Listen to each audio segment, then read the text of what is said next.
Buenas noches, licenciado. Noche, licenciado. Buenas noches a todos. Bueno, espero que hayan regresado todos sin novedad y esos sus días de descanso que les dieron y que hayan salido bien todos de sus exámenes, ¿verdad?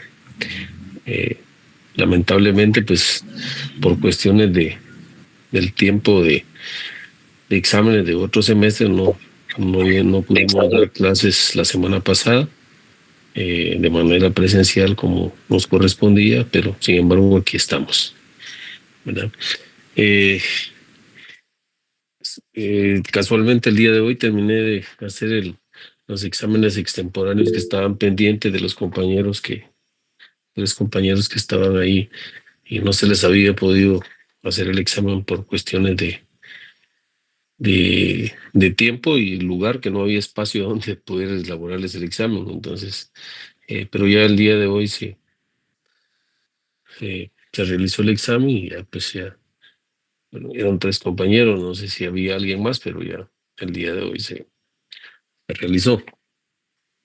Y se dan cuenta, ya solo tenemos el punto número 7, que son las instituciones de protección de derecho humanitario, neutralidad y medio ambiente. Eso es lo único que nos queda ya para como punto del cierre del semestre. Lo correspondiente al asilo, el refugio, los desplazados, el derecho humanitario, la neutralidad, el medio ambiente y la teoría general del derecho internacional público económico, ¿verdad? El día de hoy, pues, nos vamos a enmarcar únicamente en temas relacionados al asilo, para que, pues, conozcamos de esta figura de derecho internacional público y de observancia y aprendizaje para todos, porque de una u otra manera puede ser que tal vez no uno, pero algún familiar o alguien cercano o conocido, pues se puede encontrar en una situación de esta tan delicada como es el derecho de asilo, ¿no? Hoy en día existen muchos personajes del ámbito nacional que se encuentran refugiados en países amigos, entre comillas, ¿verdad? Pues, por alguna circunstancia que amerita para ellos, se encuentran en esa situación del asilo, ¿no? De que con el tiempo de la famosa guerra interna que tuvimos acá nosotros, pues se dio este tipo de cuestiones y pues hoy en día tomaron mayor relevancia a raíz del golpe de Estado que se dio en su momento. Guatemala se ha caracterizado precisamente por ese tipo de cuestiones, de figuras que algunos ya conocemos, algunas las hemos vivido, otras todavía no, algunas otras personas no saben lo que es eso, pero es un proceso bastante complicado y que pues al final pues ya no se rompe el orden constitucional cuando se da un golpe de Estado y pues entran las figuras de otra figura que es el Estatuto Fundamental de Gobierno, que es el que rige para todo el país.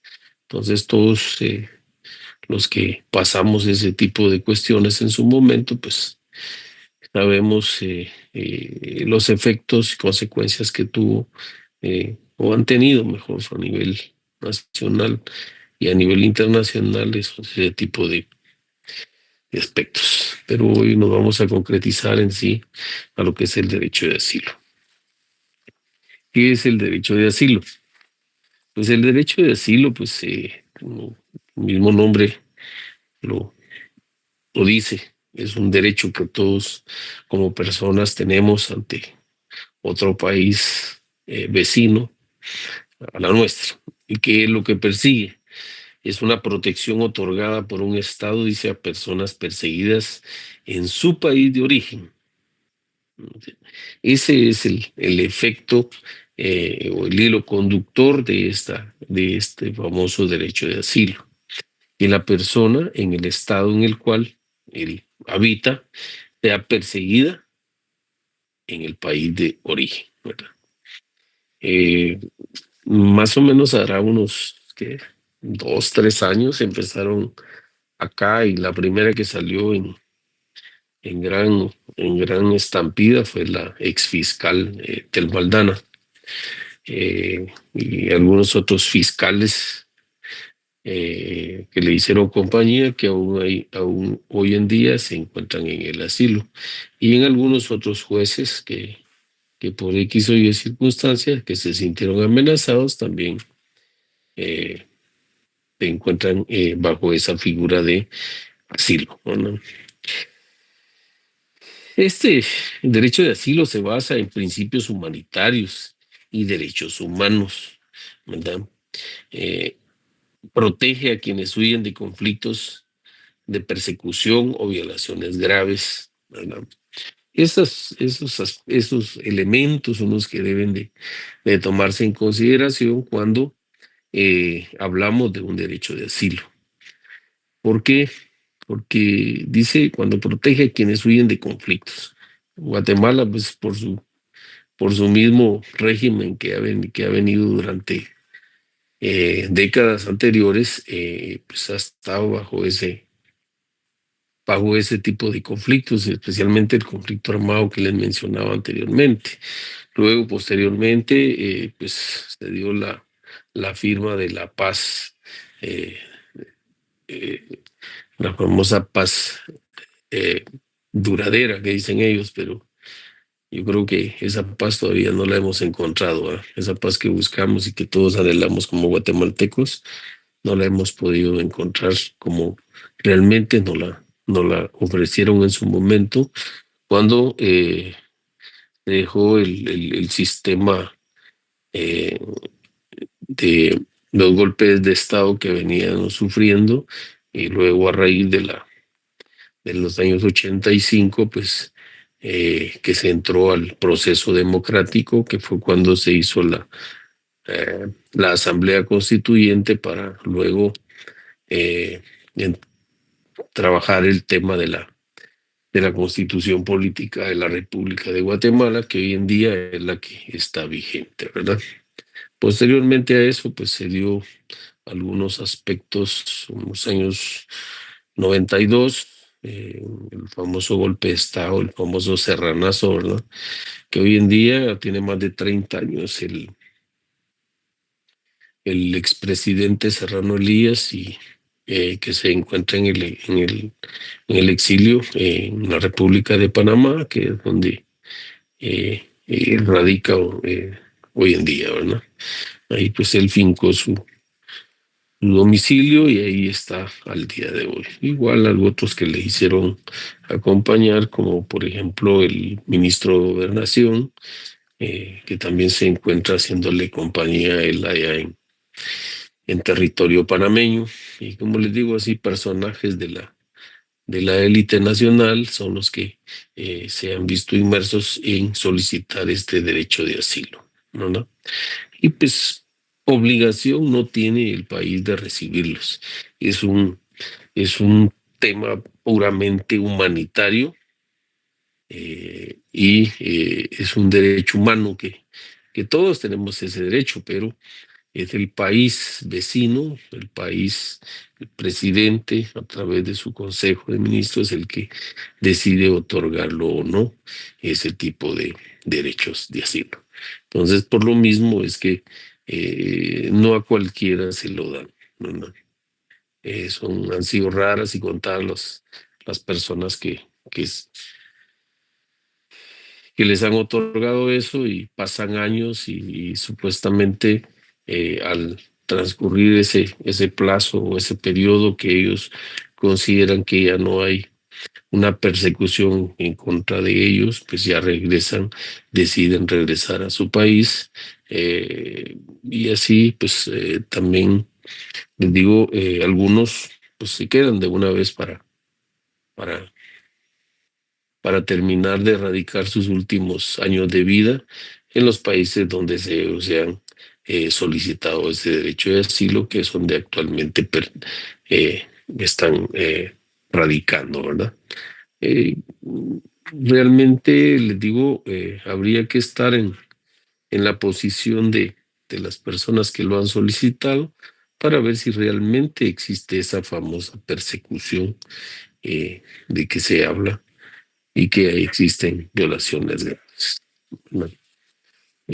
A veces, muchas veces decimos que hay violaciones porque muchas veces no nos resuelven las cosas como nosotros las consideramos o bien no agotamos toda la vía recursiva para poder finalmente obtener un fallo absolutorio o condenatorio, dependiendo el proceso que se esté discutiendo, ¿verdad? Entonces, te digo, es una cuestión puramente humanitaria y que el país vecino, llámese quien sea, que lo pueda otorgar, ¿verdad?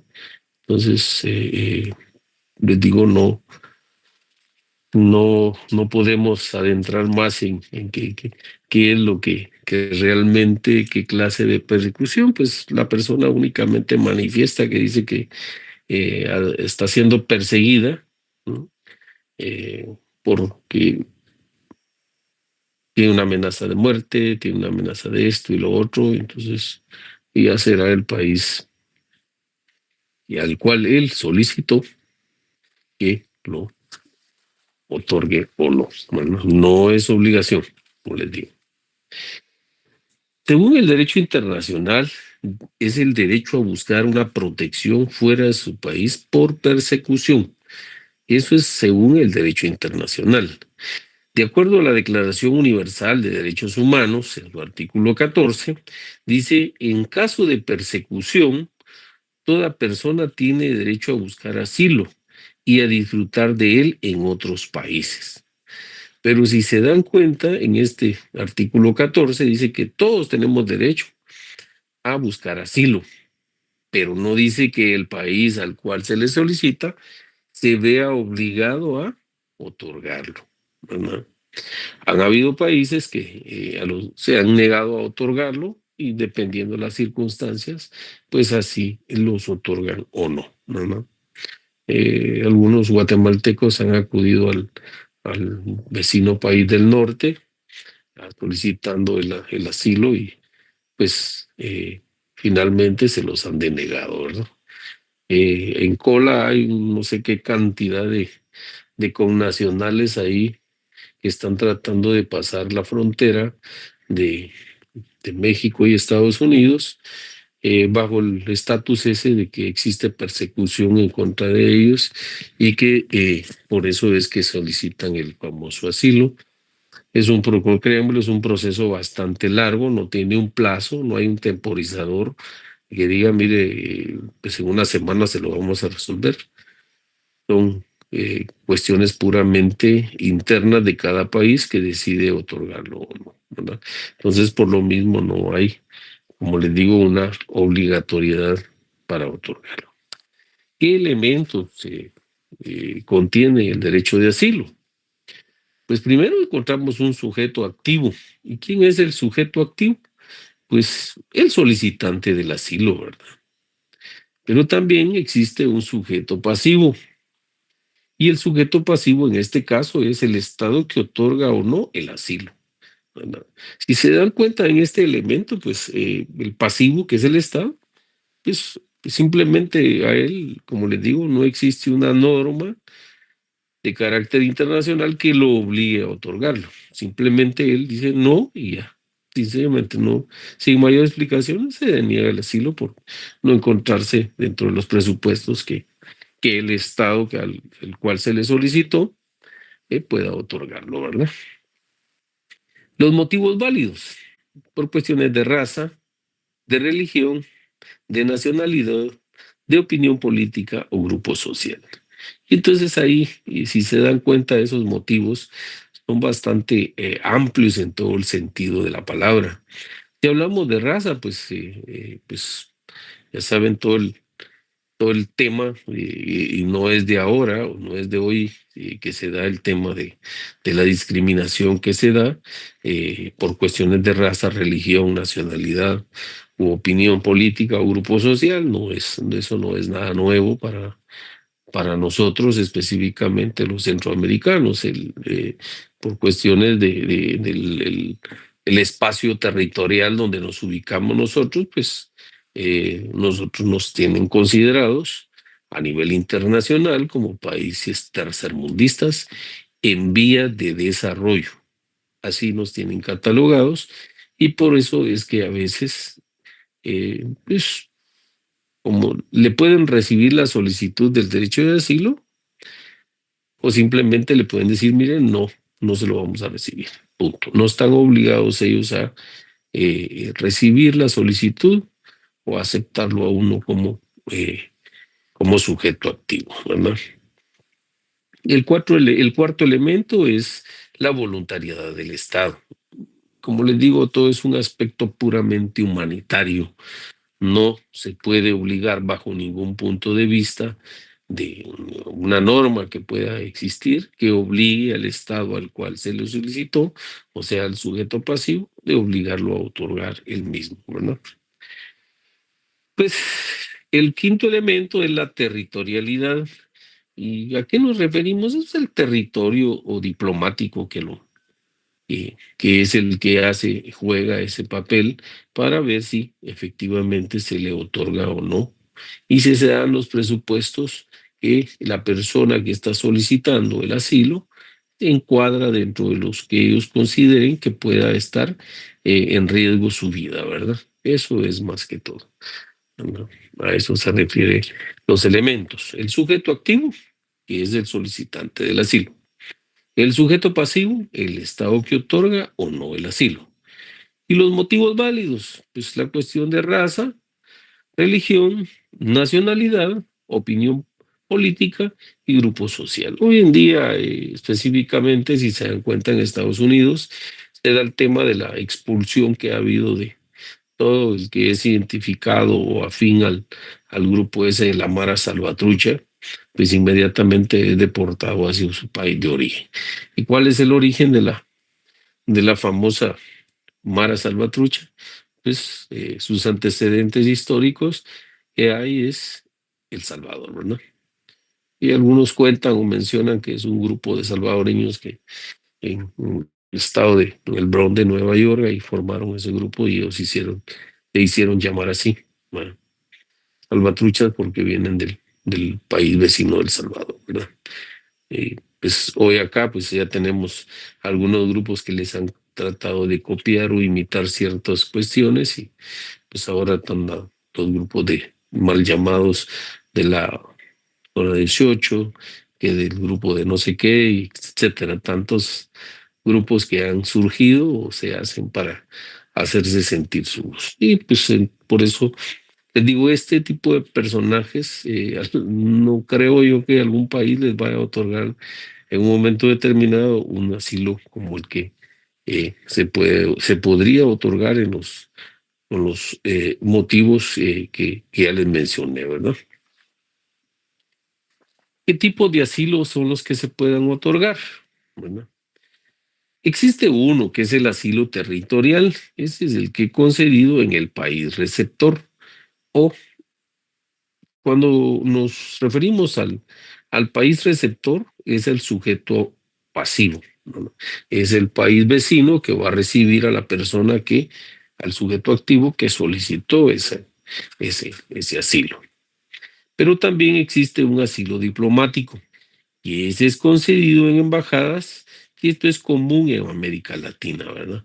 Aquí normalmente, pues en Latinoamérica existe esa figura, la figura del asilo diplomático, ¿verdad? Que pues, las embajadas, pues normalmente la otorgan. Se recordarán de la señora Menchú, cuando pidió asilo diplomático a la Embajada de España y la albergaron a ellos después de la muerte que dicen que fue por parte del ejército, pues ella temía por su vida y pues fue a solicitar el asilo a la embajada de España y ella se los otorgó y entonces de ahí es el tema del ejemplo que les puedo mencionar del asilo diplomático. Y así hay otros países que en las embajadas están acá, estando aquí en Guatemala, pues vienen y solicitan ese asilo diplomático para oportunamente ser llevadas al país de origen de ese embajador, ¿verdad? O de esa embajada. Les digo, aquí en América Latina es común que se dé esto. ¿Por qué? Porque existen varias embajadas en todos los países de Latinoamérica, especialmente de la ONU, de la Organización de Estados, de la OEA, de la ONU, de la Organización de Naciones Unidas, Organización de Estados Americanos, todos ellos, pues por los mismos convenios que han firmado y ratificado los países, se permiten ellos otorgar ese derecho de asilo por la vía diplomática a estas personas, porque aquí es el cónsul el que les otorga ese asilo y les da esa protección a la persona que lo pide, ¿verdad? Pero también existe lo que conocemos como el asilo político, que esto es por una persecución ideológica o política. Eh, Creo yo que es el más común.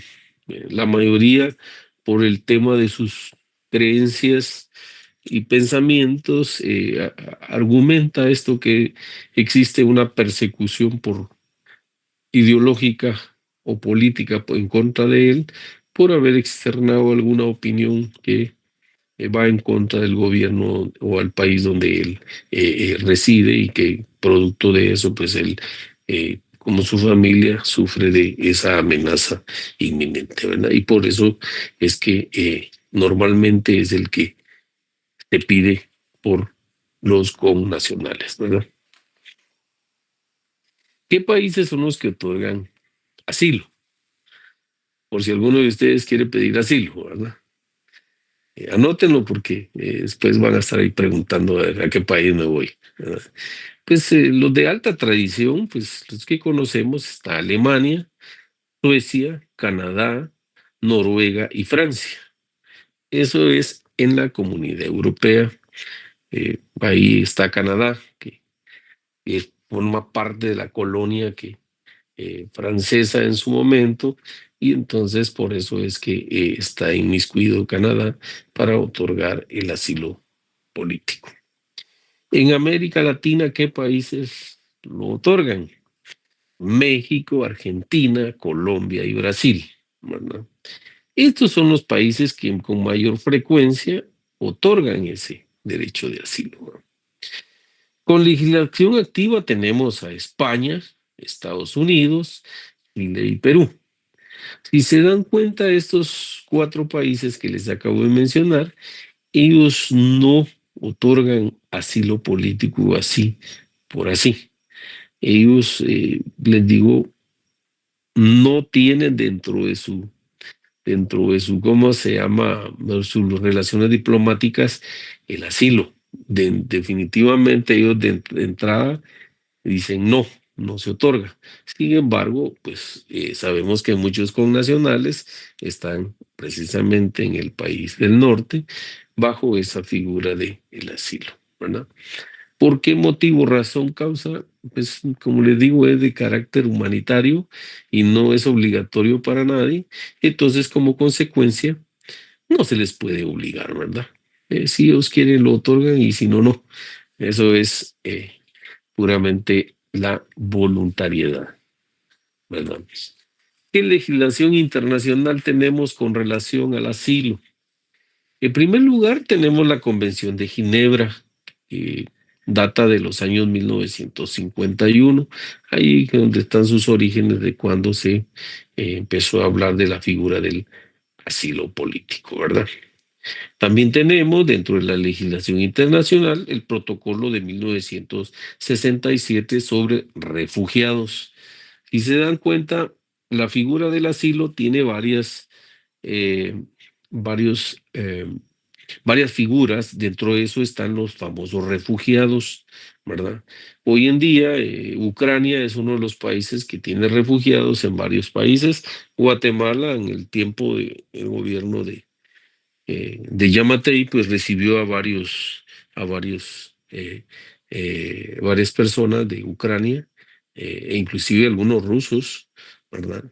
Personas que eh, pues declararon o solicitaron el asilo aquí en Guatemala, pues se les otorgó y algunos están en calidad de asilos, de asilados y otros están en calidad de refugiados, ¿no? La otra parte de la legislación internacional que tenemos está en la Declaración Universal de los Derechos Humanos, de data del año 1948. ¿Y por qué les menciono esto? Precisamente porque a raíz de acá, de la Declaración Universal de los Derechos Humanos, pues es que surge esa figura de, pues es de lesa humanidad, dice, pues es un derecho humano que todos tenemos, sin embargo, no todos los países están obligados a otorgarlo. Ya les mencioné algunos de los cuales sí, pues utilizan esa figura de una manera más fácil, ¿verdad? El otro es la Convención Americana de Derechos Humanos, que data de los años 1969. Entonces, si se dan cuenta en cuanto a la legislación internacional, sí hay. El gran problema es que no son de carácter obligatorio para los países el otorgar esta figura de la denominación que sea, ¿verdad? Ya es una voluntad del país y decide otorgarlo o no, ¿verdad? El ejemplo de la legislación nacional es España. Existe la ley 12/2009 sobre el derecho de asilo y protección subsidiaria. España sí tiene regulado en su legislación, a través de ese decreto ley 12/2009, el derecho de asilo y protección subsidiaria. Ellos sí lo tienen dentro de su ordenamiento jurídico. Eh, Pues esto regula la solicitud de los derechos del solicitante y las causas de exclusión. Aquí existe el procedimiento para solicitarlo, ¿verdad? Y pues a través de esa legislación es que se eh, utiliza. Como les digo, sí, Claudia, diga, le escuchamos. Licenciado, buenas noches. Disculpe, con una consulta, el derecho de asilo y de los refugiados, ¿eso tiene cuando se lo otorgan a una persona? ¿Tiene algún tiempo o es una vez se lo dan de forma indefinida o cómo es el tema? No existe un plazo, porque le digo, como es una cuestión de pura lesa humanidad que se los otorgan, pues no existe un plazo. Cuando la persona ya se sienta segura de poder regresar a su país de origen, pues lo va a hacer en su momento, ¿verdad? Yo conozco, de hecho, tuve un profesor que en paz descanse, que específicamente él se fue en el tiempo de Ríos Montt, cuando en los años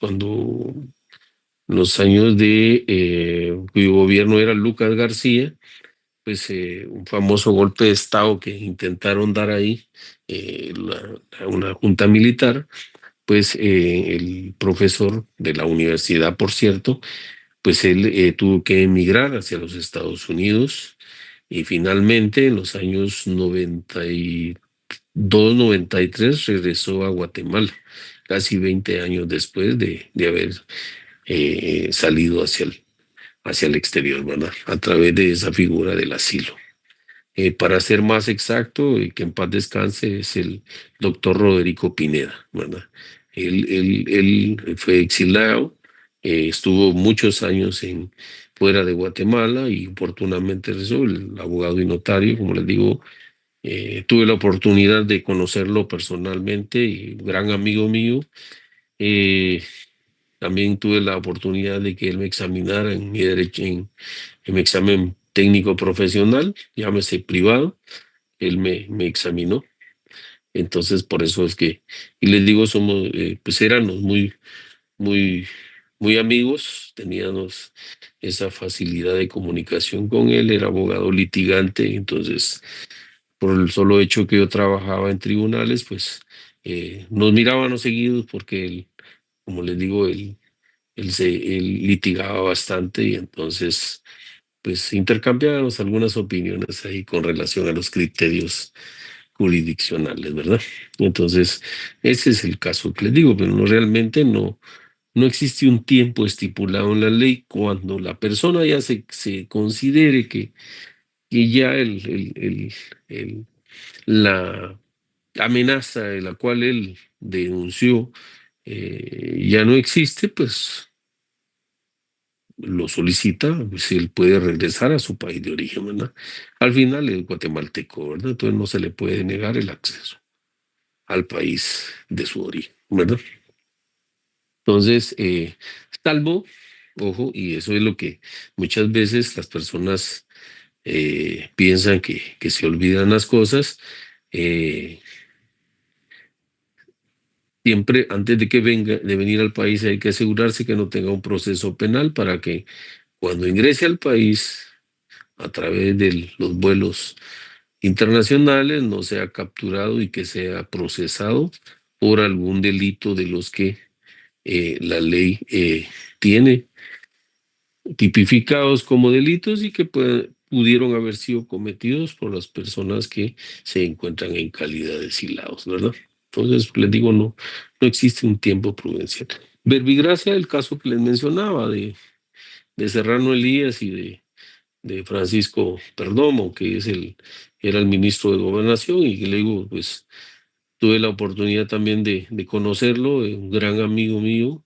Tuve la oportunidad de irlos a saludar cuando yo viajé a Panamá y pues los saludé y pues al día de hoy ellos han intentado venir al país, pero ellos tienen unas órdenes de captura pendientes y por eso no pueden ingresar al país.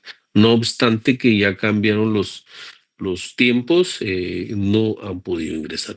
Sí, Henry Vinicio, lo escucho.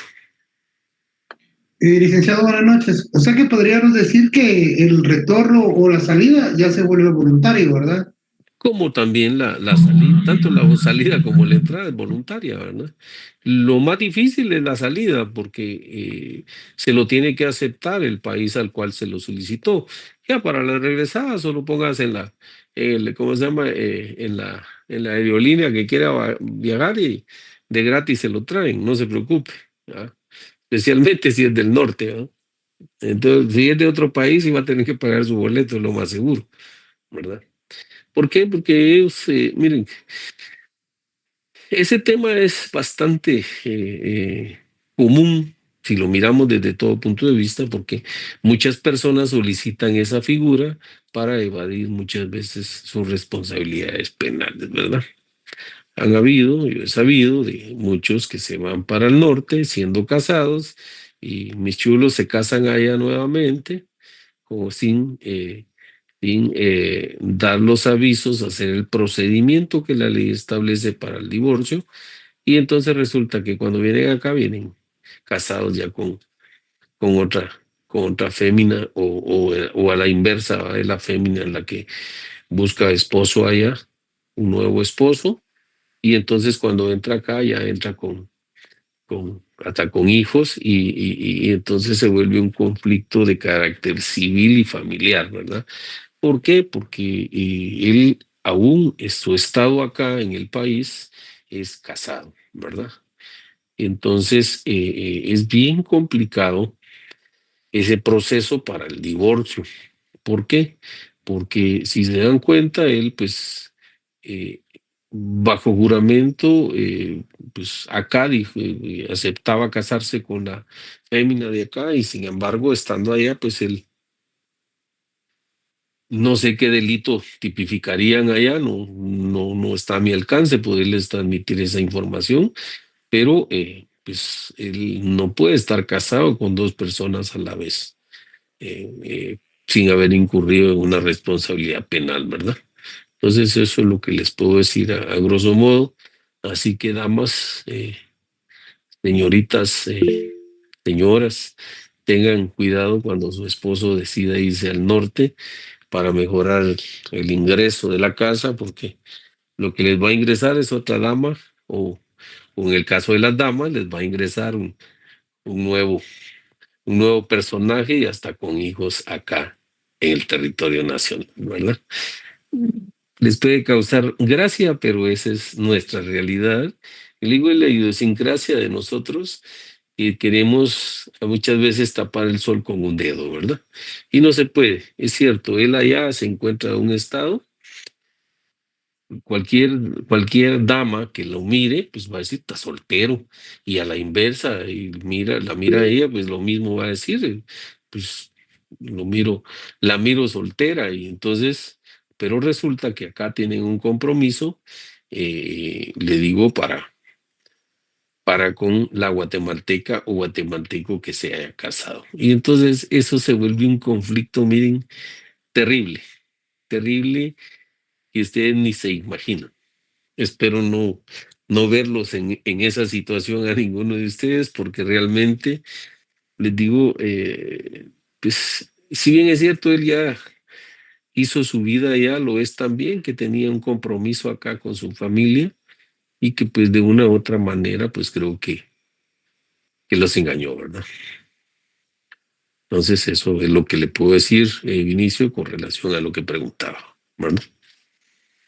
¿Alguien más que quiera preguntar referente al tema? Licenciado, buenas noches. Buenas noches, Carol. Una pregunta.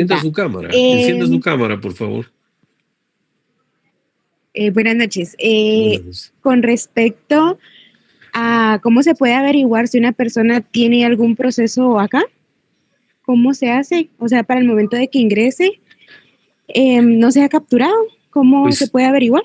podría ir al Ministerio Público, a la información pública, ahí puede solicitar por escrito. Ahora ya existe la vía del Internet, puede hacer la solicitud para ver si una persona tiene proceso penal o no, ¿verdad? Y si quiere saber o averiguar sobre Licenciado. si alguna persona tiene algún tema de carácter civil, como es el arraigo o familia, pues están los centros de información para que les puedan trasladar ese tipo de, valga la redundancia, de información que ustedes soliciten, ¿verdad? Además existe la ley de información pública, ¿verdad? ¿Alguien más quería preguntar algo? Muchas gracias. Bueno, Carol.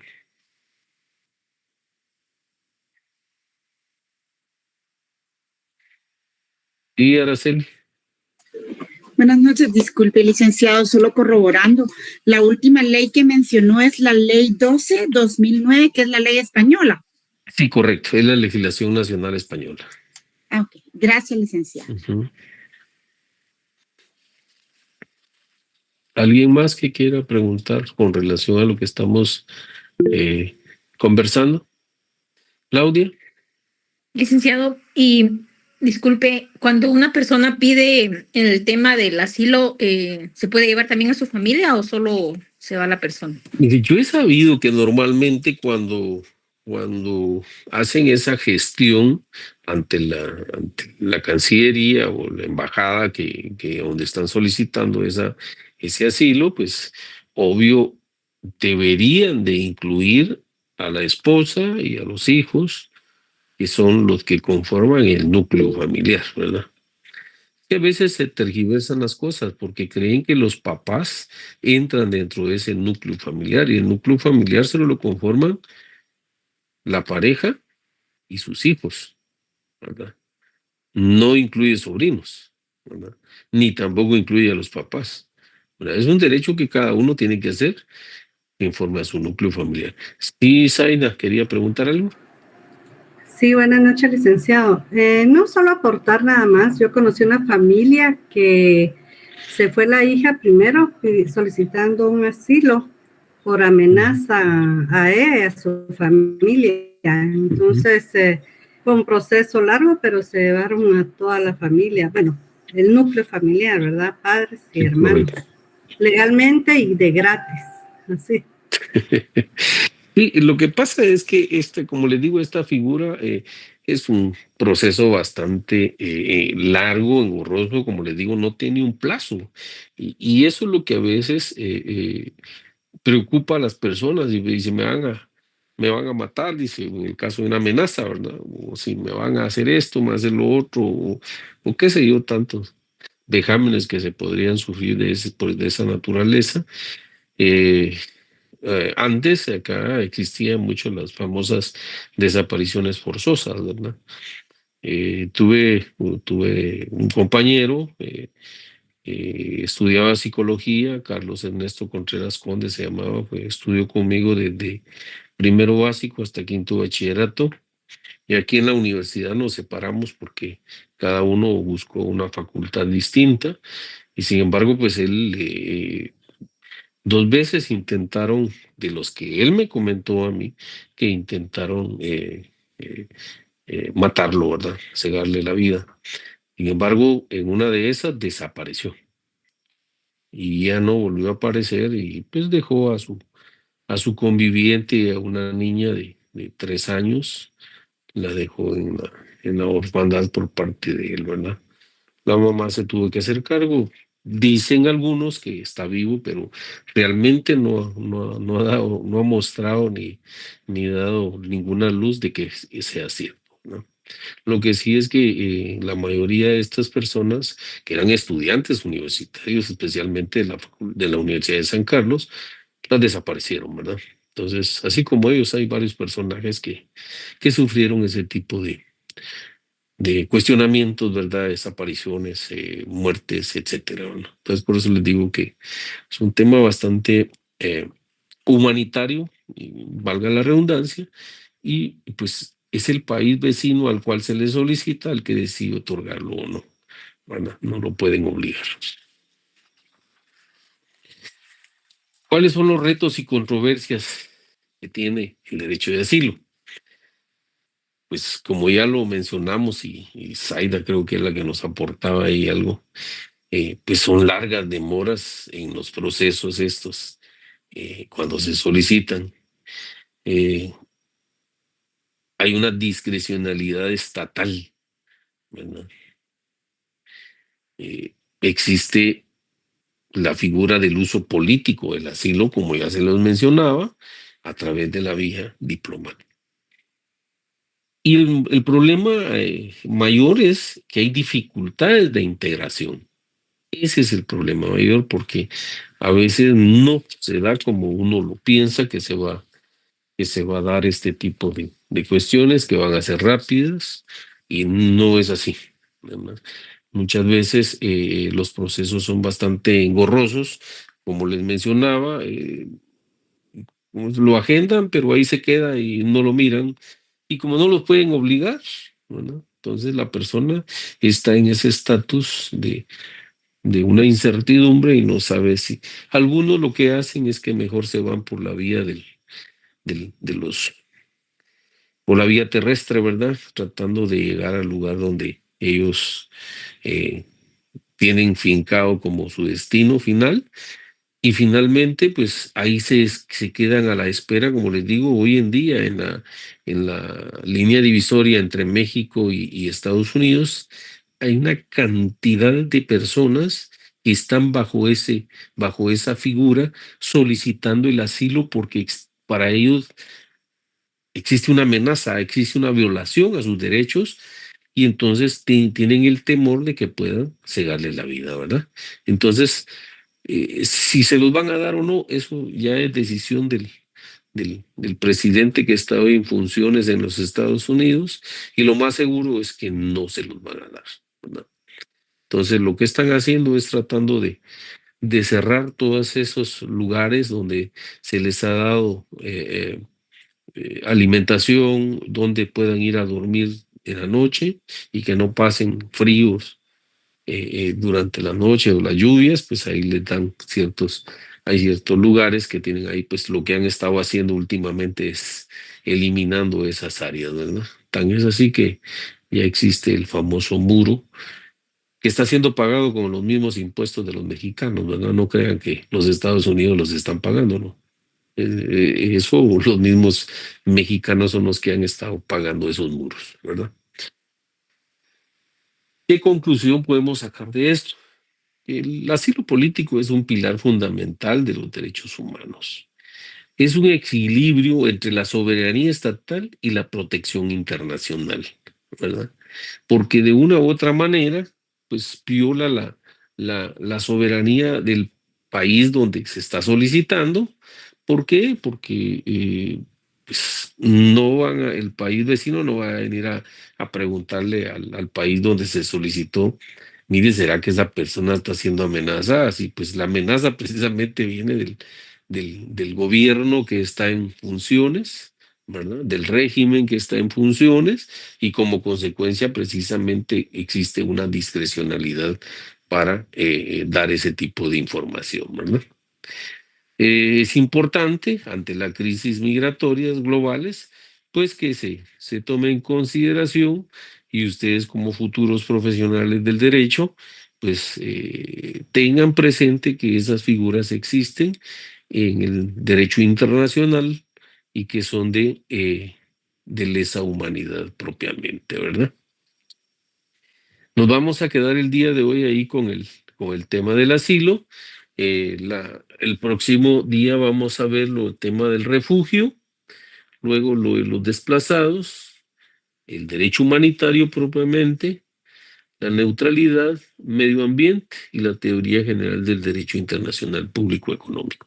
Esos son los temas que vamos a ir desarrollando conforme vayamos avanzando, que ya prácticamente solo este mes tenemos para impartir clases. Así que les ruego, por favor, no vayan a perder el hilo conductor de los temas que estamos desarrollando y exponiendo. ¿Por qué?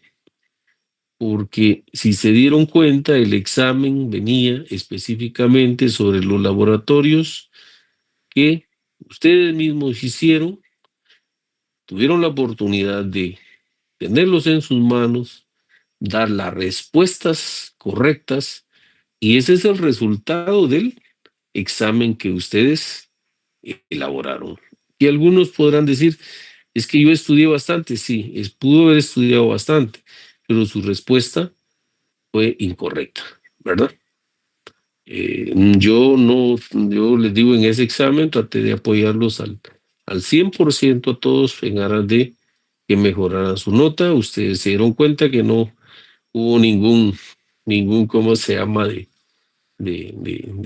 ardido, de engaño. Precisamente ustedes tuvieron las preguntas en sus manos, y lo único que hice yo fue cambiarle la fórmula de respuesta, si era falsa o era verdadera, ¿verdad? Así que los dejo, que tengan buena noche y nos saludamos el día viernes. Hasta luego. Gracias, licenciado. Bueno, Gracias. Buenas noches, licenciado. Muchas gracias. Feliz noche, licenciado. buenas noches a todos. Feliz noche, Lic. Feliz noche, Lic. Gracias, Lic. Bueno.